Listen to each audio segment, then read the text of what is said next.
லால் சலாம் சூப்பரா வந்திருக்கு, ப்ரோமோஷனுக்காக எதுமே பண்ணல, சர்ச்சைக்கு முற்றுப்புள்ளி வைத்த ரஜினி.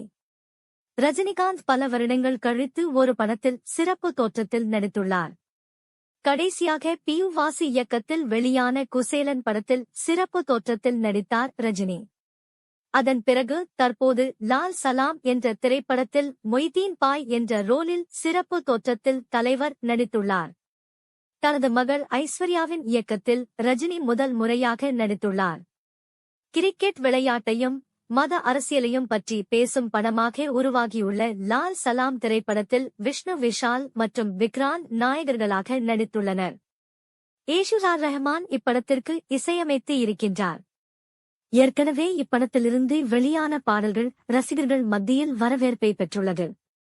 இப்படத்தின் ட்ரைலரும் ரசிகர்களின் வரவேற்பை பெறவே இப்படம் பிப்ரவரி மாதம் 9ஆம் தேதி திரையில் வெளியாகவுள்ளது. பொங்கல் பண்டிகையை முன்னிட்டு லால் சலாம் வெளியாவதாக இருந்த நிலையில் சில காரணங்களால் இப்படத்தின் வெளியீடு தள்ளி வைக்கப்பட்டது. அதன் பிறகு தற்போது பிப்ரவரி 9ஆம் தேதி இப்படம் உலகம் முழுவதும் வெளியாகின்றது. சமீபத்தில் லால் சலாம் திரைப்படத்தின் இசை வெளியீட்டு விழா சென்னையில் நடைபெற்றது. இவ்விழாவில் ரஜினியின் மகளும் இப்படத்தின் இயக்குனருமான ஐஸ்வர்யா பேசிய சில விஷயங்கள் சர்ச்சையானது. அதிலிருந்து சோஷியல் மீடியாவில் ஐஸ்வர்யா பேசிய விஷயங்கள் பற்றிதான் விவாதம் போய்க் கொண்டிருக்கிறது. இந்நிலையில் வேட்டையன் படத்தின் ஷூட்டிங்கிற்காக ஆந்திராவிற்கு செல்ல ஏர்போர்ட் வந்த ரஜினியிடம் நிருபர்கள் லால் சலாம் படத்தை பற்றியும் ஐஸ்வர்யா பேசியதை பற்றியும் கேட்டனர்.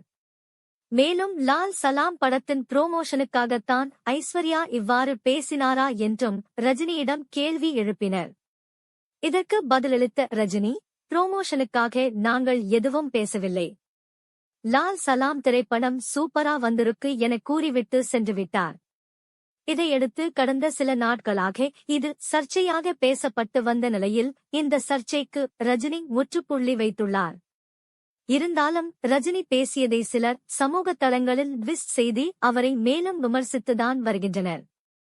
இதெல்லாம் ஒரு பக்கம் இருக்க, ஜெயிலர் படத்துக்கு பிறகு ரஜினியின் நடிப்பில் வெளியாகவுள்ள திரைப்படம் லால் சலாம் என்பதால் இப்படத்திற்கு மிகப்பெரிய எதிர்பார்ப்பு இருந்து வருகின்றது என்பது குறிப்பிடத்தக்கது.